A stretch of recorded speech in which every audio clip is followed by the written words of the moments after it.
Bonjour, j'aimerais aujourd'hui vous parler d'utilisation de grilles de critères pour aider les élèves, dans le fond, à s'autoréguler en cours du travail. J'ai créé un travail qui s'appelle Métropole dans un document Google que j'ai partagé en faisant une copie à chacun de mes élèves. Donc, j'ai mis des consignes pour mon travail à l'intérieur et plus bas, j'ai mis une grille d'observation juste ici avec mes critères. Et pour les élèves, c'est une grille où les élèves vont pouvoir aller écrire, commenter ou simplement faire un X à l'endroit nécessaire. Donc, ici, c'est une grille. Nous, on en utilise des fois avec des A, B, C, D, mais pour l'élève, il y a simplement 3 critères. Alors, il va aller voir mes différents critères ici, ce que je demandais, et il va venir inscrire si c'est présent et adéquat, si c'est présent mais amélioration nécessaire ou encore si c'est absent. C'est suffisant pour l'élève, là, il peut comme ça réviser s'il a tous les critères que je demande. D'ailleurs, en haut, dans mes critères, donc, il doit décrire sur quel continent ça se retrouve, dans quel pays, le relief, dresser un portrait de la population, puis décrire les différents modes de transport. Je demande beaucoup de choses aux élèves et c'est très, très regroupé.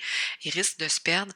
Alors, je vais essayer de scinder un petit peu mes critères, tout d'abord par phrase, puis je pourrais même aller, j'aime bien moi ajouter des petits points donc qui vont en fait vraiment venir indiquer les critères plus spécifiques de mon travail, alors qu'ici, c'est plutôt ma consigne générale là, de décrire une métropole. Donc, notre élève maintenant a des consignes un peu plus claires. Je veux qu'il inscrive son texte en dessous de mes consignes.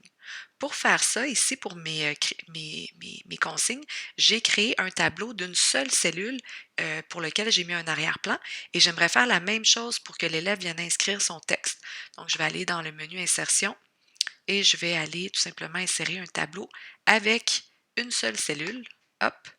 Et là, ma cellule, bien sûr, je vais faire des touches retour pour l'agrandir et je pourrais venir écrire juste au-dessus, inscris ton texte ici. Et voilà, ça indique à l'élève où aller écrire son texte et puis s'il dépasse, c'est pas grave, la cellule va continuer à s'agrandir. Ensuite, je vais venir coller ma grille d'observation sur son texte et je pourrais même inscrire ici, dans mes consignes, euh, tu peux consulter la grille ci-bas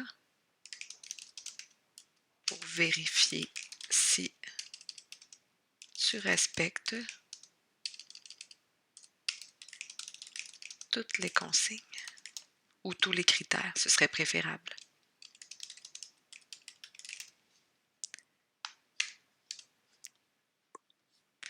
Alors, l'élève comme ça a son texte à inscrire, mais il peut aussi aller cocher ou aller vérifier si son travail est bien fait. Voilà pour la grille de correction.